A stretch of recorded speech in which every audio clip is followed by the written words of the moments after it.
Hi everyone, welcome back to Angela's Craft Room. Today I'm not actually making a card, but I'm just going to go through this screen divider card that I've just finished for a friend, a very good friend, and I just wanted to show you a few tips of when you're making these screen divider cards. And I have done a tutorial before on my channel for the screen divider cards, but I will give you the measurements and I'll just quickly run through what I've done here. So the front of the card I've just stamped with the beautiful birthday blooms, the really big stamp. So I always cut out my panels first. So I've used on the front, I've used Early Espresso and Very Vanilla. Now the Early Espresso measures 4 3/4 inches by 2.5 inches, the panel, and the Very Vanilla is 2 1/4 inches by 4.5 inches. Now I always stamp the panels before I adhere them to the card. And with this, because it's such a big flower, I've stamped off the actual panel, which I'll show you in a minute how I did that. And then I've just added this sentiment with using the decorative label punch, and it's just using the sentiment from Birthday Blooms, happiest of birthdays to you. And just before I glued it down to the Early Espresso, I've wrapped a piece of gold ribbon around and tied a bow. And just a tip, just put a little bit of glue dot underneath the knot there and it'll keep it in place for you. And another tip is that what I did was I just held it, stuck down so I can't pick it up, but I held the glue on, I held the end of the thread on my finger and just put a little bit of snail adhesive on it and just roll it in your fingers like that, and it'll stop it from fraying once you've got it on your card. So that's just a little tip. And then these enamel dots, they're just from the In Colours enamel dots range, and this colour is the Flirty Flamingo. It's a lovely colour.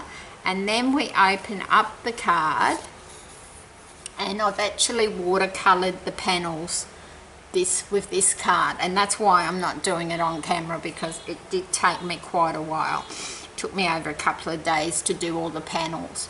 But I just want to show you a tip of how I stamped the panels. So I've told you the size of the Early Espresso panel, which was 4 3/4 inches by 2.5 inches. So that's the Early Espresso. This one here is Very Vanilla, which was 2 1/4 inches by 4.5 inches. Then this panel, that is actually Stampin' Up watercolor paper. And it's a very thick cardstock because it's got to absorb the water. Now when I'm watercolouring, what I use is the aqua painter that Stampin' Up sells. It comes like this. So when you buy that, you actually get 2 in the pack. I think it's about $20 for the 2, but you'll never have to, well, depending on how much you use. I have never replaced them. Like, they've lasted me for ages. So when you first get one out of the pack, I don't want to get water on this, you just unscrew the bottom barrel and it comes open like that. And you just, this is the part that you just fill your water up inside, and then you just screw it back on. And then you just lift the lid off. Now I've used this one quite a bit, but you just get yourself a piece of paper toweling, and you just squeeze that water through until you can see that it's coming through. Now it's good to have a piece of paper toweling when you're watercolouring. You can either watercolour using your ink refills, but I would recommend you do it this way. You have your stamp pad closed like that, you press it, and you'll see I've got a little palette of colour. And then what you do is you just swoosh it, make a little puddle. Just got to make a little puddle like that. And then you're just going to literally, I might have just a scrap piece here. So let me grab this. Now this isn't on watercolour paper, but we can pretend it is. And this is just a scrap piece I had. So if it was on watercolour, what I'd be telling you to do would be to get rid of that colour for a minute. If it was watercolour, make sure you've got water coming through your brush. And on the watercolour, you would just add some water on all over the flower before you start colouring it. And if it's on watercolour paper, it's going to absorb through very quickly. And what that does is when you start colouring, it helps the colour to flow into the flower, and you're not going to get any blotchy effects. So we'll just dry that off and then go back into our puddle, just pretending this is watercolour. And you just simply, just lightly, now remember this isn't watercolour paper, so it's not going to come out as well as if we were using watercolour paper. And the ideal is just to put a light colour over your whole flower. And this is why I didn't do it on camera, because it would have just taken me ages to show you how to do a flower. So say you've just done that, okay? And then you can just go back into your colour when this is dry, and where the artist has put the lines there, that's where your dark images should be. So then you can just go back over it and it will blend in. Just very lightly. And the more you do it, you'll see that that will come and show more definition on where the artist has put the lines. So they've made it very easy for us. So that's just a bit of a tip for those that haven't watercoloured before. And then when you're finished with your stamp pad palette, I just wipe it out with my paper towel, and it's nice and clean again. So just slide that, because I need to show you something else, and I've got ink all over me. I do not want to transfer. I've already transferred ink onto my card once today and had to redo it, and I don't want it to happen again. Okay, so what I've also done is once I've finished watercolouring, I've added Wink of Stella on here, and yeah, so that's about it. So like when it stands up, it's going to stand up like that. Okay, so when it's standing up, it's just not really good way to show you, but like when it's standing up, it's going to stand up like that. When it's closed, it's going to be like that.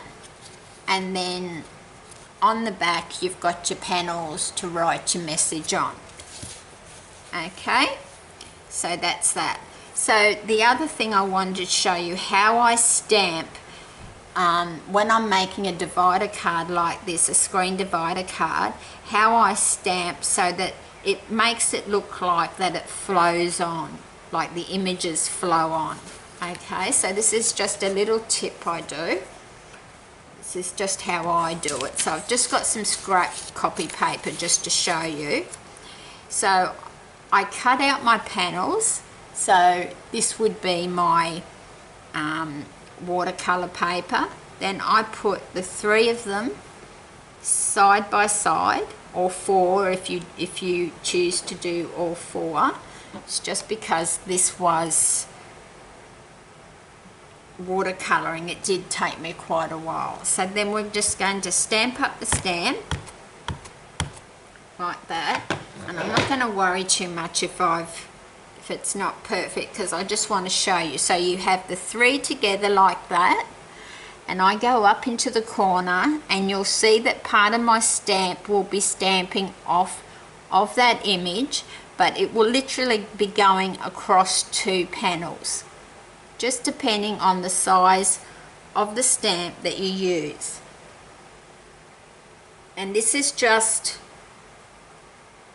to get your design. Okay, so then we'd stamp it up again. This is just how I do it. And then I'm going to come from the bottom right hand corner, and I'm going to stamp it about there.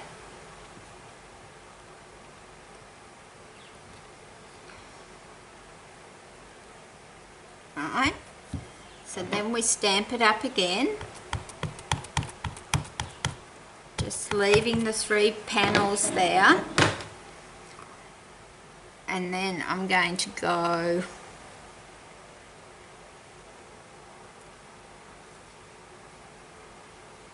which way will I go? I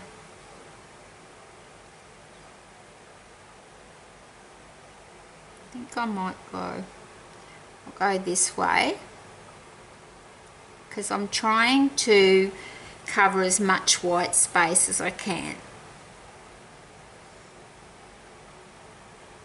Just try not to move your panels when you're stamping them, and then I'd stamp it up again. So you're most probably getting the general idea of what it's going to look like. Then I'm just going to go on about there. And if you had any little flowers, you could even just pick this up. If you had any little flowers, you could actually stamp them if you didn't like that white space. But I think it's good to have a little bit of white space. But because this is the last one, I'm just going to stamp a little bit of the flower in that corner, because otherwise it's going to look a bit funny. So I might just come in this way and just stamp it in that corner there. So what's going to happen then, you've got your 3 panels that you're going to watercolor or whatever you're going to do with them. So I'll just bring in a scrap of paper so you can see what I mean. So we've got the 3 panels. So then when they go on your card, they're going, when you've coloured them, and you don't have to colour them, whatever you're going to do with your screen divider card, it's just a way of, it makes the whole card look like the panels flow on. And another tip, what I do is when I'm stamping them, like when they're together like that, when I'm stamping them, I put a number at the bottom. So I've put 1, 2, 3. So when I finish colouring them or whatever I'm doing, I know which one needs to go on my card first, second and third. And that is how I stamped the images on the watercolour paper on this card. And I think it just gives the panels a flow-on effect where, you know, they're not all over the place sort of thing. So they're just some tips that I just wanted to share with you. So I hope that's helpful. Not sure if I gave you the measurements of the screen divider card, but I'll give them to you again just in case I forgot to do that. The screen divider is 11 inches by 5 3/4 inches. Okay, and then you're going to score at 2 3/4 of an inch, 5 1/2 inches, and 8 1/4 inches. And then you're just going to use your punch to punch out the bottom bits. I mean, you don't have to, but that's the ideal of the screen divider card. It makes it look more like a screen divider. Okay, so I hope that's helpful. And just to recap, the early espresso layer was 4 3/4 inches by 2 1/2 inches, and the watercolor panel and the very vanilla panel is 2 1/4 inches by 4 1/2 inches. And in this particular card, I have used the birthday blooms. Beautiful big flower there, and the sentiment up there. And it does have a little flower there that I could have stamped in between, but I chose not to. So I hope that helps you a little bit, just a few tips when you're making your screen divider card. And you know, if you don't want a watercolor or sponge, you could just stamp, like you could just stamp your image on there and then have a different color cardstock underneath it to highlight the top panel. And as I said, this color here is Flirty Flamingo, and I have watercolored it in Flirty Flamingo. The leaves are Pear Pizzazz, and the center of the flowers I've done in Early Espresso, and then I've highlighted it with some Wink of Stella. So hopefully I've helped you in some way today. And until next time, I really look forward to seeing you again in my next tutorial. And until then, happy crafting!